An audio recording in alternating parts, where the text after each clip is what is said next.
এক ভাই প্রশ্ন করেছেন, মাগরিবে ফরজ সালাতের আগে কি 2 রাকাত সুন্নত সালাত আদায় করা যাবে কি বা জায়েজ আছে কিনা। মাশাআল্লাহ ভাই, খুব সুন্দর প্রশ্ন করছেন। আসলে মাগরিবের আগে 2 রাকাত সালাত আদায় করতে হয়, মানে ফরজ সালাতের আগে। এটা হানাফি মাযহাব বা ইখতিলাফ মাসালা, এটা অনেকেই বলেন যে আদায় করা যায় না, যেহেতু সময় খুব কম। কিন্তু আল্লাহ রাসূল সাল্লাল্লাহু আলাইহি ওয়াসাল্লাম বলেছেন, বুখারী 444 নম্বর হাদিস, যে যখনই তোমরা মসজিদে ঢুকবা বা মসজিদে আসবা, তখন 2 রাকাত সালাত আদায় না করে বসবা না। এই হাদিসটা আছে। তো অতএব মসজিদে ঢুকলে আগে 2 রাকাত মসজিদের হক যেটা, এটা আদায় করে নিতে হবে।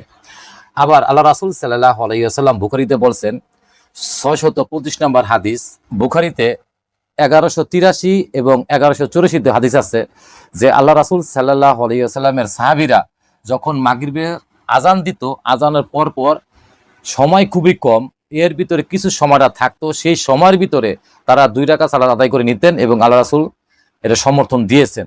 অতএব সময় থাকলে পড়তে পারবেন। যদি দেখেন যে সময় খুবই কম, 1 মিনিট সময় থাকে বা 2 মিনিট সময় থাকে, তখন না পড়াটাই ভালো। তবে যদি সময় থাকে অবশ্যই পড়বেন। অনেকে নিষেধ করেন, এটা নিষেধ ঠিক নয়। এটা আল্লাহ রাসূল সাল্লাল্লাহু আলাইহি ওয়াসাল্লাম যেহেতু হাদিসে বলছেন, এটা কেউ নিষেধ করতে পারবেন না।